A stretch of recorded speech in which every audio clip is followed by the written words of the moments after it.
ایک آدمی مبتلا ہے بد نظری کے اندر، تو وہ پوچھتا ہے کہ میں کس طرح اس بد نظری کو چھوڑوں، تو پھر کوئی معالج اس کو علاج بھی بتاتا ہے کہ اس کا راستہ یہ ہے، اس کا طریقہ یہ ہے.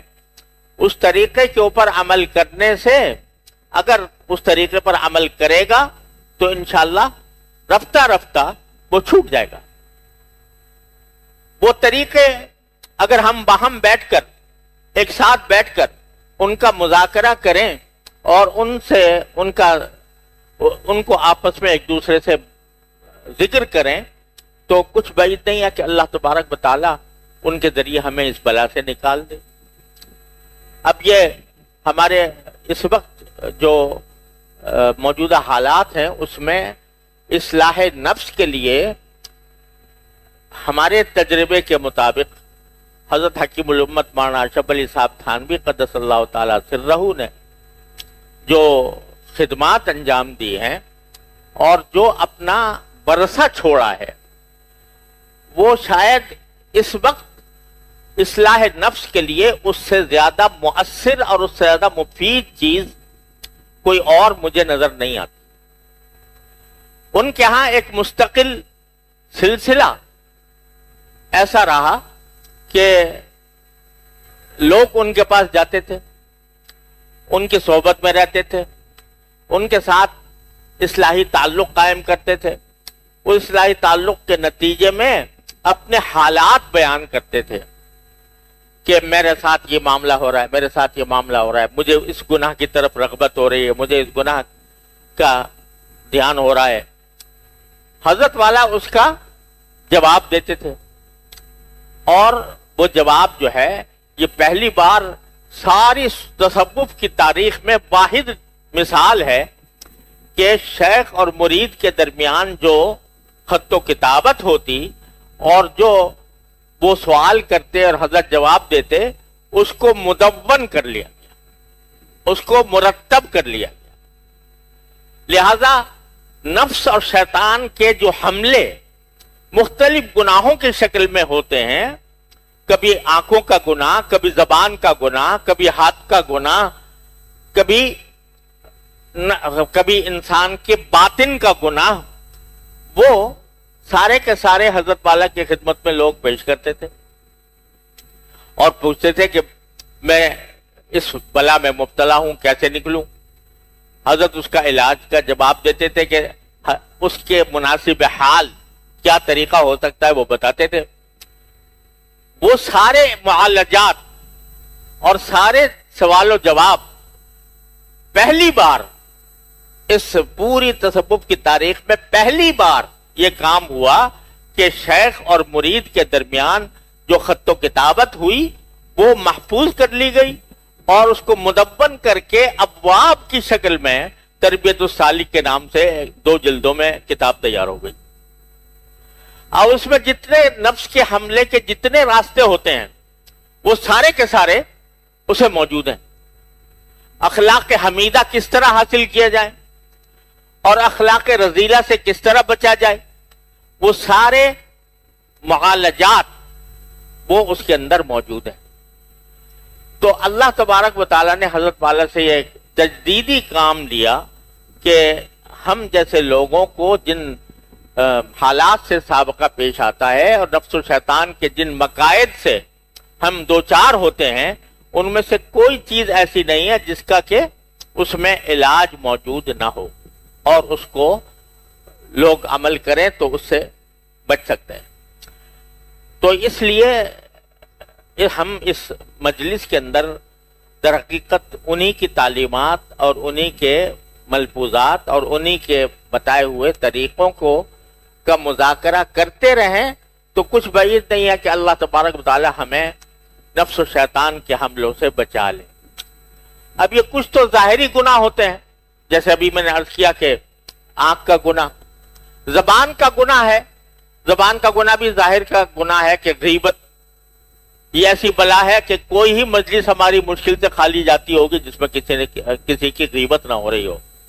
حالانکہ حدیث میں اس کو زنا سے بدتر جرم قرار دیا گیا، لیکن ہماری مجلسوں میں غیبتیں ہوتی ہیں. اب کیسے بچیں اس سے اور اس کا کیا طریقہ ہو، یہ بھی مذاکرے کا ایک حصہ ہے کہ جس کے ذریعے ہم کوشش کریں کہ اللہ تعالی ہمیں اس بلا سے بچائے۔ اسی طرح کچھ گناہ ہیں جو باطن کے، اور وہ باطن کے گناہ جو ہیں وہ ظاہر کے گناہ سے زیادہ سخت ہیں۔ مثال کے طور پر کوئی عبادت بغیر اخلاص کے قبول نہیں ہوتی جب تک وہ نیک نیتی سے اللہ تبارک و تعالیٰ کی رضا کی خاطر انجام نہ دی جائے۔ تو اگر اللہ کی رضا کی نیت ہے تو اخلاص ہے، اور اگر اس میں ریاکاری ہے، دوسرے کو دکھاوا ہے، تو وہ عبادت بیکار ہے، بلکہ گناہ ہے۔ بلکہ بعض روایتوں میں اس کو شرک سے تعبیر کیا گیا ہے کہ من صلی یرائی فقد اشرک باللہ، جو ریاکاری کے لیے نماز پڑھے اس نے گویا اللہ کے ساتھ شریک کیا مخلوق کو۔ من صام یرائی فقد اشرک باللہ، جو دکھاوے کے لیے روزے رکھے تو اس نے گویا اللہ کے ساتھ کسی کو شریک کیا۔ اب یہ ریاکاری جو ہے یہ ایک ایسا زبردست گناہ ہے جس کا تعلق اعضاء و جوارح سے نہیں ہے، بلکہ اس کا تعلق دل سے ہے، ارادے سے ہے، یہ باطن کا گناہ ہے۔ اسی طرح کبر ہے، یعنی تکبر، اپنے آپ کو دوسرے سے بڑا سمجھنا، دوسرے سے افضل سمجھنا۔ یہ ایسی مصیبت ہے کہ بہت سی بیماریوں کی جڑ ہے، بہت سے امراض کی جڑ ہے۔ اسی کبر کے نتیجے میں غصہ ہوتا ہے، اور غصے کے اندر آدمی حدود سے تجاوز کر جاتا ہے۔ اسی کبر کے نتیجے میں دوسرے کی توہین کرتا ہے، اسی کبر کے نتیجے میں دوسرے کو برا بھلا کہتا ہے، گالی دیتا ہے، دوسرے کی عزت پر حملے کرتا ہے، اس کی پگڑی اچھالتا ہے۔ یہ ساری جو برائیاں اور گناہ ہو رہے ہیں وہ کبر کی وجہ سے ہو رہے ہیں۔ اب کبر ایسی بیماری ہے کہ بسا اوقات خود متکبر کو معلوم نہیں ہوتا کہ میں تکبر میں مبتلا ہوں، کبر میں مبتلا ہوں۔ بعض اوقات وہ سمجھتا ہے، کوئی متکبر دنیا میں شاید ایسا نہیں ہوگا جو یہ سمجھتا ہوں میں متکبر ہوں، وہ تو اپنے آپ کو بالکل ٹھیک ٹھاک سمجھتا ہے۔ اگر ٹھیک ٹھاک نہ سمجھتا تو تکبر ہی کیوں کرتا؟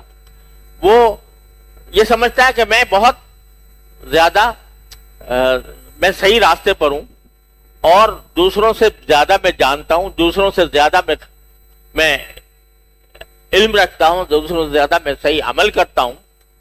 یہ کبر کی بیماری اگر پیدا ہو جاتی ہے تو خود انسان کو اس کا بسا اوقات پتہ نہیں لگتا۔ تو کیا ہوتا ہے کہ اس میں جو شیخ ہوتا ہے یا جس سے کہ جو معالج ہوتا ہے وہ پہچانتا ہے کہ اس میں کبر ہے یا نہیں ہے، اور پھر اس کا علاج بھی تجویز کرتا ہے۔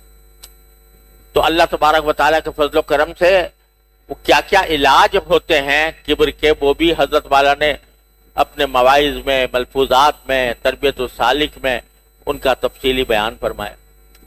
حسد ہے، حسد پیدا ہو جاتا ہے، اور یہ بیماریاں جو میں ذکر کر رہا ہوں اللہ بچائے یہ اہل علم میں زیادہ ہوتی، یعنی مثلا اہل علم ہیں اور ان کے دل میں یہ تصور پیدا ہو گیا کہ میں دوسروں کے سے آگے بڑھ جاؤں اور شہرت میری زیادہ ہو جائے، لوگ مجھے زیادہ مقدس سمجھیں، لوگ مجھے زیادہ بڑا عالم سمجھیں۔ یہ اخلاص کے خلاف ریاکاری ہو گئی، حب جاہ ہو گیا۔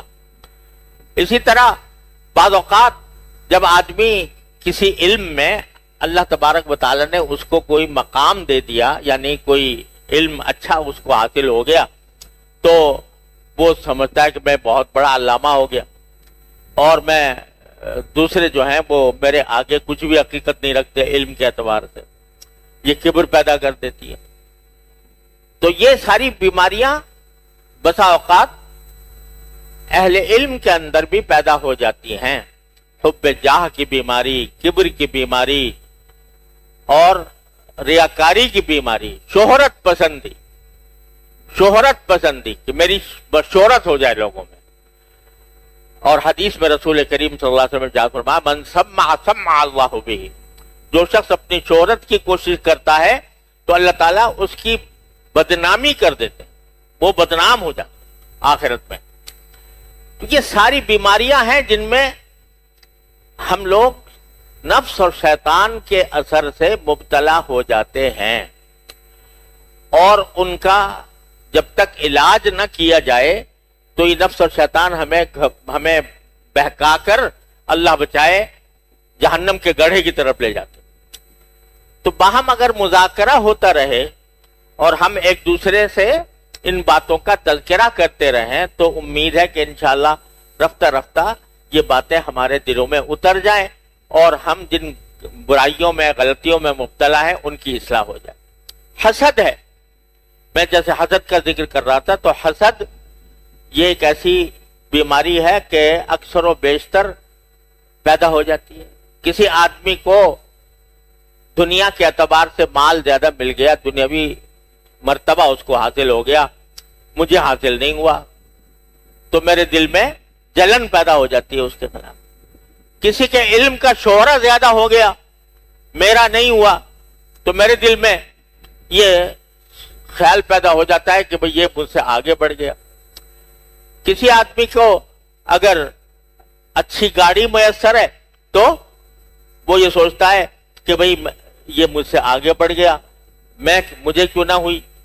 اس قسم کی جو کیفیات ہیں وہ انسان کے دل میں حسد پیدا کر دیتی ہیں. تو اس کا کیا علاج ہوگا، کس طرح اس کا علاج کیا جائے گا؟ اسی طرح بغض ہو جاتا ہے.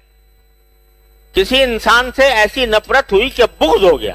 بغض کے معنی یہ کہ اب میں چاہتا ہوں کہ یہ ذلیل ہو، یہ خوار ہو، اس کو تکلیف پہنچے، اس کو دنیا کے اندر بدنام ہو. یہ بغض پیدا ہو گیا کسی شخص. اور یہ بغض ایسی مصیبت ہے، اللہ بچائے، کہ حدیث میں آتا ہے کہ شب قدر میں اللہ تبارک و تعالی انسانوں کی مغفرت فرماتے ہیں، اتنے زیادہ انسانوں کی کہ جتنے بنو کلب کی بکریوں کے جسم پر جو بال ہیں. بنو کلب کی ایک قبیلہ تھا، اس کی بکریاں بے شمار تھیں اور ہر بکری کے اوپر بے شمار بال تھے. تو فرمایا کہ شب قدر میں اتنے لوگوں کی مغفرت فرماتے ہیں جتنا بنو کلب کی بکریوں کے بال ہیں. لیکن دو آدمیوں کی مغفرت کا فرمایا نہیں ہوتی اس میں. ایک وہ کہ جو پاؤں اپنا پاجامہ ٹخنوں سے نیچے رکھے اور جو کبر کی علامت ہے، اور دوسرے وہ جو دوسرے سے کسی سے بغض رکھتا ہو. بغض رکھنے کے معنی کیا ہے؟ دوسرے کی بدخواہی، دوسرے کے بارے میں یہ تصور کرنا کہ اس کے پاس مال ہے تو وہ چلا جائے، یا اس کے پاس اگر عزت ہے تو وہ بے عزت چلی جائے، یا اگر مشہور ہے تو اس کی شہرت ختم ہو جائے، یا اگر کوئی بھی اچھائی اس کے پاس ہے وہ ظاہر ہو جائے. بدخواہی کسی کی یہ ایسی خطرناک چیز ہے کہ شب قدر میں بھی ایسے آدمی کی مغفرت نہیں ہوتی. لیکن بہت سی مرتبہ ہم مبتلا ہو جاتے ہیں، کسی آدمی کے ساتھ بغض ہو گیا. اب کسی خاص وجہ سے بغض ہو، اگر اس وجہ سے بغض ہے کہ وہ مثال کے طور پر کوئی بہت فاسق فاجر ہے اور فاسق فاجر ہونے کی وجہ سے، فسق اور فجور کی وجہ سے بغض ہے، تو یہ تو عین ایمان کا تقاضا ہے کہ محبت بھی اللہ کے لیے ہو اور بغض بھی اللہ کے لیے ہو. لیکن کسی کی ذات سے بغض ہو جانا کہ اگر وہ اپنی اصلاح بھی کر لے تب بھی میں تو اس کو بدخواہی کروں گا اس کے ساتھ. تو یہ بغض ایسی چیز ہے کہ جو انسان کو اللہ تعالیٰ کی مغفرت سے بھی روکتی ہے. یہ سخت بیماری ہے. تو یہ جو ہم لوگ نفس اور شیطان کے حملوں کا شکار ہیں مستقل، اپنے اعمال ظاہرہ میں بھی اور اپنے اعمال باطنہ میں بھی، اور باطنہ میں زیادہ، ظاہرہ میں کم. میں اس ماحول کی بات کر رہا ہوں جو ہمارا اپنا ماحول ہے، کہ اس ماحول کے اندر الحمدللہ جو ظاہری اعمال ہیں وہ کرنے کی توفیق ہو جاتی ہے، جیسی کیسی ہوتی ہے، لیکن وہ بھی اللہ تعالیٰ کا کرم ہے، فضل ہے، انعام ہے کہ وہ توفیق ہو رہی ہے۔ نماز پڑھ رہے ہیں، رمضان کا مہینہ آتا ہے روزہ رکھ لیتے ہیں، جب حج کے لیے استطاعت ہوتی ہے تو حج کر لیتے ہیں، عمرہ کر لیتے ہیں۔ یہ ظاہری اعمال بظاہر درست ہو رہے ہیں، لیکن ان ظاہری اعمال کی جو روح ہے کہ وہ اللہ کے لیے ہو، اخلاص کامل ہو، اور ان کے اندر خشوع ہو، تعلق مع اللہ ہو، اللہ تعالیٰ کے ساتھ محبت ہو، اللہ تبارک و تعالیٰ کی طرف رجوع کرنے کی توفیق ہو، یہ ساری باتیں جو ہیں یہ ان اعمال میں روح پیدا کرتی ہیں۔ وہ روح کیسے پیدا ہو؟ تو اس کا ہی تعلق اسی کو یہ موضوع ہے در حقیقت تصوف کا، نام اس کا تصوف رکھ لو، طریقت رکھ لو، سلوک رکھ لو، احسان رکھ لو، تزکیہ رکھ لو، جو چاہے اس تعبیر کر لو، لیکن اعمال کے اندر روح پیدا کرنا جو اللہ تعالیٰ کے ہاں مقبول ہونے کی شرط ہے، یہ ہے اصل مقصود۔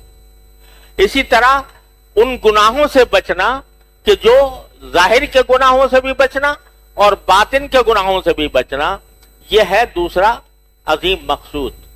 اس کو کس طرح حاصل کیا جائے، اس کے کچھ طریقے ہیں جو بزرگوں نے بتائے ہیں، اس کے طریقے ہیں جن کی تلقین فرمائی گئی ہے، اور خاص طور پر حضرت حکیم الامت قدس اللہ تعالیٰ سرہ کے مواعظ میں، ملفوظات میں، ان کے خطوط میں یہ چیز موجود ہے۔